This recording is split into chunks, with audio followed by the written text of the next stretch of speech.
Hi, my name is Lydia Sherrer, author of Love, Lies, and Hocus Pocus, the Lily Singer Adventures, a modern fantasy about wizard Lily Singer and her adventures with her witch friend Sebastian and her talking cat Sir Kipling.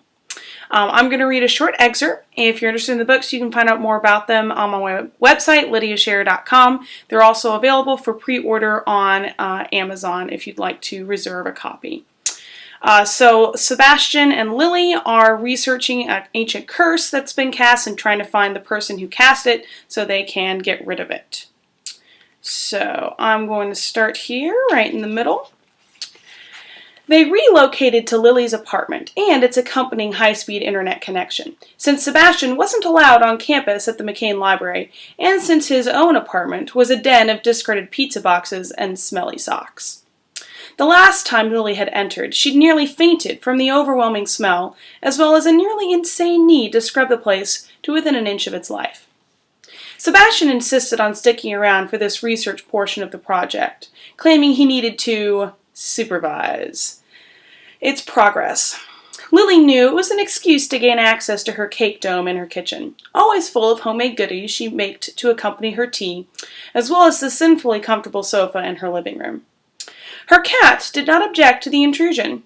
This was probably because it assured him vigorous pettings while Lily was absorbed at her computer.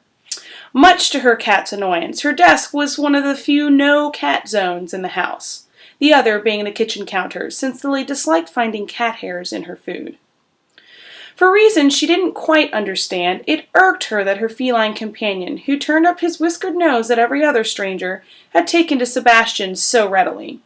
Right now, he was sitting contentedly on Sebastian's stomach as her colleague lay sprawled over her couch, munching on a cheese scone. With white-tipped paws tucked daintily underneath his fluffy gray body, her cat eyed her lazily across the room as though he, too, were supervising her. White chest markings extended up to Frost's nose, and a curious circle of white around one eye made it look as though he wore a monocle. As a kitten, these markings had earned him his name, Sir Edgar Allan Kipling, after Lily's two favorite poets. Now they made him look particularly scholarly as he observed her with bright yellow eyes. Lily snorted at the sight and turned back to her desk. The first thing she checked for information about Annabelle was her personal archive. Not her library. That was a collection of mundane books neatly organized on bookshelves all over the house. Because keeping genuine occult books in an insecure location was unsafe, more for the books than for the mundanes who stumbled across them, Lily had a much better solution than worrying about cumbersome protective boards. When Madame Barrington had first apprenticed her, she'd given Lily a wondrous gift, an aduba. While the word simply meant library to the ancient Sumerians, for wizards it described their personal archives of knowledge, their grimoires, so to speak. Yet unlike what mundanes considered to be books of magic, adubas were full of much more than simply spells. They contained centuries of history, research, and personal notes as they were passed on, usually from parent to child or teacher to student within powerful wizard families. After a thorough search, however, Lily found no mention of Annabelle or even the Witherspoons in general. Possibly the Witherspoons simply hadn't been well known. However, her aduba was suspiciously lacking in any wizard genealogies more recent than 1,000 years ago, the fault of her mentor's meddling, no doubt. So it was hard to know for sure. Accepting the dead end, Lily turned to the greatest of archives, the Internet.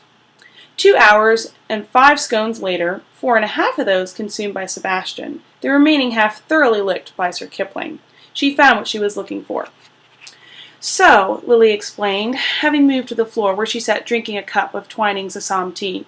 There's a small local history museum in Eufaula that has an exhibit on the Witherspoon family. It might be nothing, but if any of Annabelle's personal possessions survive, they may be at this museum. Excellent, Sebastian said around a mouthful of muffin. He too drank a cup of tea. He wasn't a complete heathen, after all, though he did put entirely too much sugar in it to be strictly proper. So, when do we leave? Leave? Lily asked. To go to the museum. They're closed, Sebastian, and it's a 3-hour drive. Oh, yes, of course. Tomorrow, then? Lily rolled her eyes. Unlike some people I know, I have a job with a schedule. The museum is open from 10 to 4 Monday through Saturday. We'll go on Saturday. "But that's so far away!" Sebastian exclaimed, sitting up abruptly. Sir Kipling, startled out of his catnap by the sudden change from horizontal to vertical, leapt off of Sebastian and took refuge underneath Lily's desk, looking affronted. "What am I going to do until then?" Sebastian asked plaintively.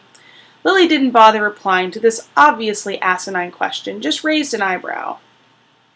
The "really" of her expression was insultingly overt. "Never mind," he grumbled, and got up from the couch to collect his things. "You have no sympathy for the trials I go through, the terrible boredom." Lily's expression did not soften.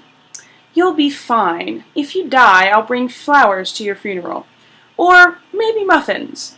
Now, we meet here 9 a.m. sharp on Saturday, and we're taking my car this time. Last time, I had to ride the whole way sitting on a layer of trash and pizza boxes. And don't get me started on the smell. You should really post a biohazard sign on your car door so people will know when what they're getting into when you offer them a ride."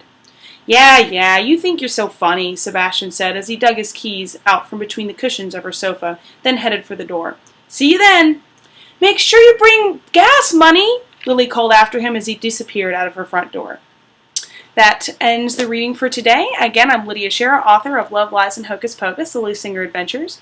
Check it out on my website, lydiasherrer.com, or on Amazon. Thanks so much!